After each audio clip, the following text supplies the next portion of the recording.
Welcome back, everybody, to A&M Reviews. It's Muhammad and Adrian, and today we're going to review the film Ant-Man and the Wasp Quantumania. So what did you get from the film Ant-Man and the Wasp Quantumania? I think this has got to be the most anticipated disappointment in the MCU so far for me. Wow. I'm not saying the movie was complete trash, but I will say the build up to get to this point in the MCU for the movie to be is not great. That's just not good. And that's not the movie's fault, I guess, or maybe it is. Maybe that's me being too much of a Marvel person and into the MCU too deep, and judging it based on the entire MCU, but it's hard not to do that.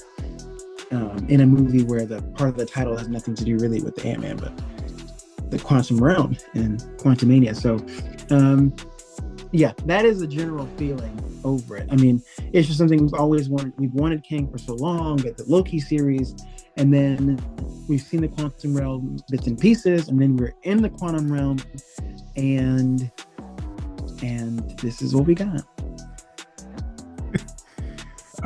So what was the buildup? I think I missed part of it. So I think, so we had He Who Remains in Loki. So we have Jonathan Majors.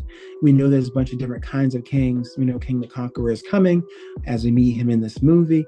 So that's like the big anticipation. No one really cares about Ant-Man alone, or the Wasp for that matter. Really, it was about Kang. And I get why Ant-Man had to be the character to go into the quantum realm to have Kang, but I wish it was someone else in a different way. Even if maybe it should have been the first villain-led MCU movie, Kang in the quantum realm, and then Ant-Man finds his way in there at the somewhere else in the story. He's the main story, and that's a good thought. As I'm saying it out loud, I wish the movie was in reverse. I wish we got Hope. Or not Hope. I wish we got Janet Van Dyne in the quantum realm with Kang the Conqueror, all that happened there in a huge flashback for half the movie.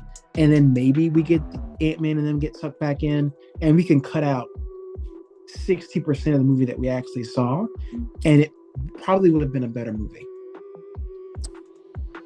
That's a lot to take in. But that's a lot. But I will say, I don't totally disagree with you. Now, I did not hate this movie at all. I mean, I enjoyed, I would say, about 60 to 70% of it. But it definitely has some problems. I don't think it's terrible. It's an Ant-Man film.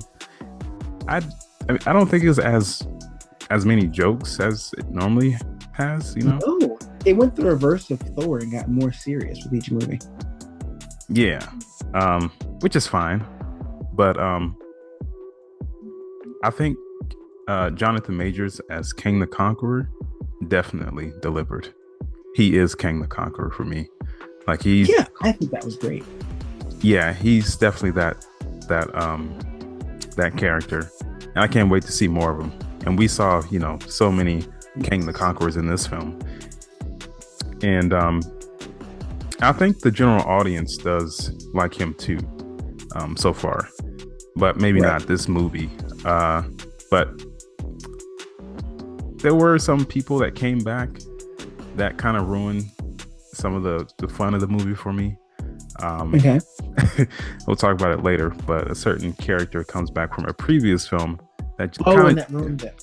Yeah, it undercuts what that character is. Not saying that I just love that character, the one that we've seen in this film, but right, and the director is doubling down on his decision for that character.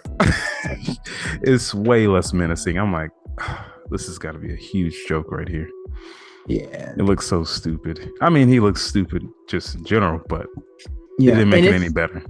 I don't know if you saw it, but some people are saying it's one of the first times in the MCU. Disney has done it before, other people have done it before, but where they edited after it's been released. So apparently early films, it looked closer to George Lopez and Shark Boy and Lava Girl. Or no, was it Shark Boy and Lava Girl? Yeah.